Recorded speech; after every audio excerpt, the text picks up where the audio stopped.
Hello friends, SPS Mobile, Valaj update. இப்போ நம்ம மைக்ரோஸ்கோப்பில் பார்த்தீங்கன்னா கிளாரிட்டி நம்ம ஆட்டோ கிளாரிட்டி எப்படி நம்ம ஃபிக்ஸ் பண்ணுறது பற்றி இந்த வீடியோவில் பார்க்க போகிறோம். அந்த கிளாரிட்டி எப்படி இருக்குன்றத நான் முதல்ல காட்டிடுறேன். அப்புறம் அந்த கிளாரிட்டி நீங்கள் எப்படி ஃபிக்ஸ் பண்ணணும்னு பார்க்குறேன். இதுக்கப்புறம் நீங்களும் மைக்ரோஸ்கோப் வாங்குறதா இருந்தால் இந்த மாதிரியான ஆப்ஷன்ஸை நீங்கள் பார்த்து வாங்குங்க. இந்த ஸ்கோப்போட கிளாரிட்டி எப்படி இருக்குன்னு நான் காட்டுவாங்க.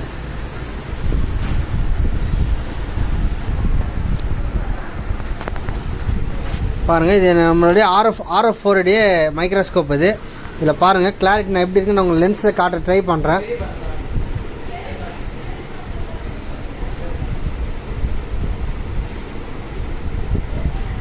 இப்போ நான் ஃபுல் ஜூம் போட்டிருக்கேன். இப்போ ஃபுல் ஜூம் போட்டிருக்கேன். நான் ஜூம் அவுட் பண்ணுறேன். பாருங்கள் கிளாரிட்டி வந்து உடையாது. சாரி, மைக்ரோஸ்கோப்பில் கரெக்டாக காட்ட முடியல ஐபீஸை. இப்போ நான் இதில் கிளாரிட்டி உள்ள நான் ஜூம் அவுட் பண்ணுறேன். ஜூம் அவுட் பண்ண போதும் ஜூம் இன்னும் பண்ணும் போதும் அந்த கிளாரிட்டி வந்து மாறாமல் அப்படியே இருக்கும். நான் ஒரு வேறு எதனா காம்பவுண்ட்ஸை வச்சு காட்டுறேன் பாருங்கள்.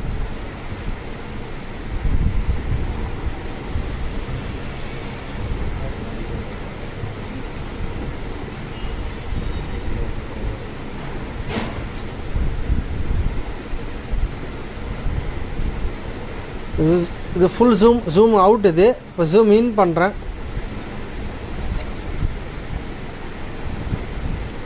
மொபைல் கேமரானால அந்தளவுக்கு கிளாரிட்டி இது என்னால் சரியாக காட்ட முடியல. அது ஒரே மாதிரியான கிளாரிட்டி அப்படியே இருக்கும். எப்படி நம்ம கிளாரிட்டி ஃபிக்ஸ் பண்ணுறதுன்னு காட்டுறேன், இந்த வீடியோவில் பாருங்கள். முதல்ல இமேஜ் இருக்கு இல்லையா, இமேஜ் நீங்கள் ஃபுல் ஜூம் இன் பண்ணிவிடுங்க. ஒரு மொபைலில் ஃபுல் ஜூம் இன் பண்ணிவிட்டு எந்த அளவுக்கு உங்களுக்கு கிளாரிட்டி வேணும்னு தெரிஞ்சோ அது நீங்கள் பேக் சைடில் இருக்கு இல்லையா, ஹேண்டில் மூலிமா நீங்கள் அட்ஜஸ்ட் பண்ணுங்கள். அட்ஜஸ்ட் பண்ணி உங்களோட கிளாரிட்டி எந்த லெவலில் வச்சா க்ளீனாக வருதுன்னு முதல்ல பார்த்துட்டு அது பின்னாடி ஹேண்டில் டைட் பண்ணிவிடுங்க. இந்த டைட் பண்ணது அப்புறம் இந்த பேக்கில் இருக்க இந்த ஆங்கிள் இதை திருப்பவே கூடாது. திருப்பி நீங்கள் ஜூம் அவுட் பண்ணவே கூடாது. உங்களோட ஜூம் எல்லாமே இதில் மட்டும் தான் நீங்கள் பண்ணணும். இதில் மட்டும் ஜூம் அவுட் பண்ணுறதும் ஜூம் இன் பண்ணுறதும் நீங்கள் பண்ணும்போது அந்த கிளாரிட்டி மாறாமல் அப்படியே கிளியராக இருக்கும். தேங்க்யூ ஃபார் வாட்சிங் திஸ் வீடியோ. இந்த வீடியோ உங்களுக்கு பிடிச்சதுன்னா லைக் பண்ணுங்கள், சப்ஸ்கிரைப் பண்ணுங்கள்.